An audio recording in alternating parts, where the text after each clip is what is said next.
नमस्कार, जय शिवराय मित्रांनो. मी माधव मोरे. पुनस्वी आपलं सर्वांचं आपल्या यूट्यूब चॅनलवरती मनःपूर्वक हार्दिक स्वागत आहे. मित्रांनो, मी आज आलो आहे पुण्याच्या अगदी जवळ असलेल्या वानवडी या ठिकाणी आणि या वानवडी परिसरातली माती मराठ्यांच्या इतिहासाची जोडली गेलेली आहे. मित्रांनो, या ठिकाणी महादेवजी शिंदे पाठीमागे तुम्ही पाहू शकता, ही आहे महादेवजी शिंदे यांची समाधी. आणि या महादेवजी शिंदे यांच्या नावाशिवाय मराठ्यांचा इतिहास अपूर्ण आहे. तर या ब्लॉगच्या माध्यमातून आपण महादेवजी शिंदे यांचा इतिहास आणि इथला जो काही परिसर आहे आणि त्यानंतर महादेवजी शिंदे यांच्या समाधीचं आपण या ब्लॉगच्या माध्यमातून दर्शन घेऊया.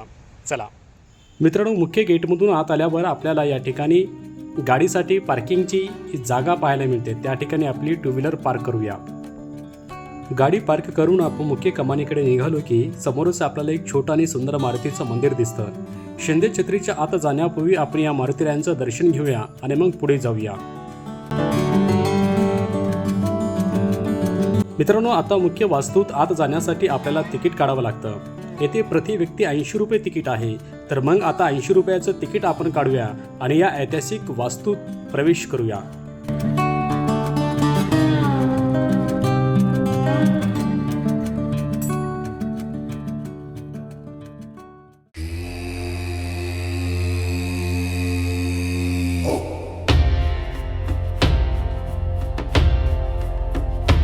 मित्रांनो, शिवमंदिरात प्रवेश करतात महादेवाचं परमभक्त आणि त्यांचं वाहन असलेल्या या भव्य नंदीचं आपल्याला दर्शन होतं. कोणत्याही शिवमंदिरात जाताना आधी नंदी महाराजांचे आशीर्वाद घेणे खूप महत्त्वाचे मानले जाते.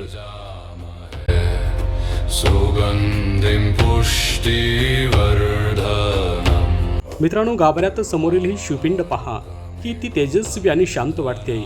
काळा पाषाणात कोरलेली ही पिंड आणि संपूर्ण गाभारा मनाला एक वेगळाच आध्यात्मिक जगात घेऊन जाते. आणि या शिवपिंडीच्या अगदी मागे मराठा साम्राज्याचे महान सेनापती श्रीमंत महादेवजी शिंदे यांचा हा भव्य पुतळा आम्हाला पाहायला मिळतो. महादेवजी शिंदे हे स्वतः खूप मोठे शिवभक्त होते मित्रांनो. म्हणूनच त्यांनी 1794 मध्ये या मंदिराची स्थापना केली होती. पण त्याच वर्षी त्यांचं निधन झाले. त्यांच्या स्मरणार्थ याच मंदिरात त्यांची ही समाधीस्थळ आणि पुतळा बनवला गेला आहे. पाहू शकता आपण.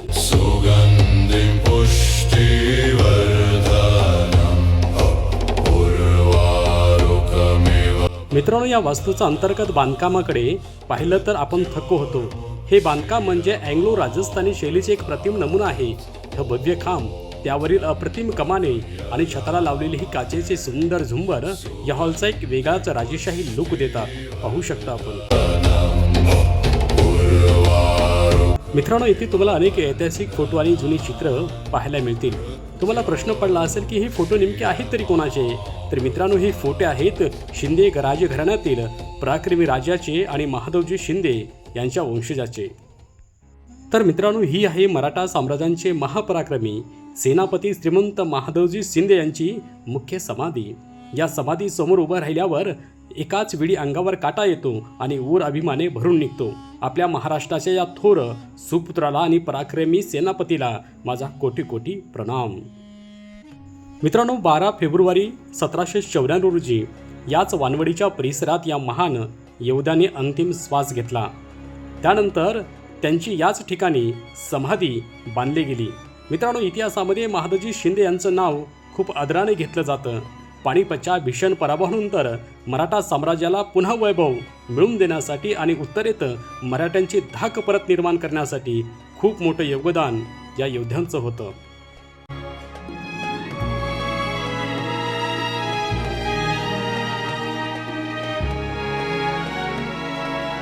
मित्रांनो, मुख्य समाधीचं दर्शन घेऊन आपण जेव्हा या परिसराच्या मागच्या बाजूला येतो तेव्हा आपल्याला इथे एक अतिशय सुंदर आणि प्राचीन श्री विठ्ठल रुक्मिणीचं मंदिर पाहायला मिळतं.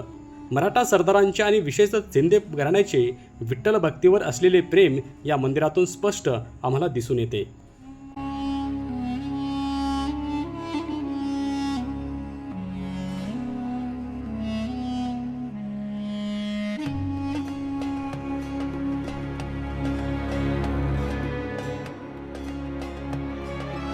मित्रांनो, आपण ज्या महादेवजी शिंदे यांच्या समाधी परिसरामध्ये उभे आहोत त्यांचा इतिहास इतका थरारक आहे की ऐकून अंगावर काटा येईल. छत्रपती शिवाजी महाराजांनंतर संपूर्ण भारताचं राजकारण ज्या मोजक्या युद्धांनी हलवून सोडलं होतं त्यात महादजी शिंदे यांचं नाव अग्रस्थानी येते. इतिहास सांगतो मित्रांनो, 1761च्या पानिपतच्या तिसऱ्या युद्धामध्ये मराठ्यांचा भीषण पराभव झाला होता. महादजीचे सगळे मोठे भाऊ या युद्धात मारले गेले आणि महादजी स्वतः पायाला गंभीर दुखापत झाल्यामुळे आयुष्यभरासाठी लंगडे झाले होते. संपूर्ण भारतात संदेश गेला की मराठा साम्राज्य आता संपलं. पण मित्रांनो, मराठा साम्राज्य संपलं नव्हतं, कारण महादजी शिंदे अजूनही जिवंत होते. मित्रांनो, पानिपतच्या पराभवानंतर खचून न जाता अवघ्या 10 वर्षात त्यांनी उत्तरेत मराठ्यांचा असा धाक निर्माण केला की थेट दिल्लीवर चढाई करून मुघल बादशाला मराठ्यांच्या पायाशी झुकवलं. दिल्लीचा बादशहा मराठ्यांच्या इशावर तया तया तया नाचू लागला. मित्रांनो, फक्त मुघलच नाही, भारताला गुलाम बनून पाहणाऱ्या इंग्रजांनाही त्यांनी वडगावच्या लढाईत अशी धूळ चारली की इंग्रजांना मराठा समोर लोटांगण घालावं लागलं होतं. उत्तर भारतात मराठ्यांचं भगवं वादळ निर्माण केल्यानंतर महादजी शिंदे 1792 मध्ये पुण्यामध्ये आले. त्यांनी स्वतः हे सुंदर शिवमंदिर बांधलं होतं. पण 12 फेब्रुवारी 1794 रोजी अचानक तापाने वयाच्या 63व्या वर्षी त्यांचं याच वानवडी परिसरामध्ये निधन झालं आणि ज्या ठिकाणी त्यांच्यावर अंत्यसंस्कार झाले तिथेच आज ही भव्य समाधी उभी आहे. पानिपतचा कलंक पुसणारा या पानिपतच्या रक्षकाला आणि महापराक्रमी सेनापतीला माझा मानाचा मुजरा.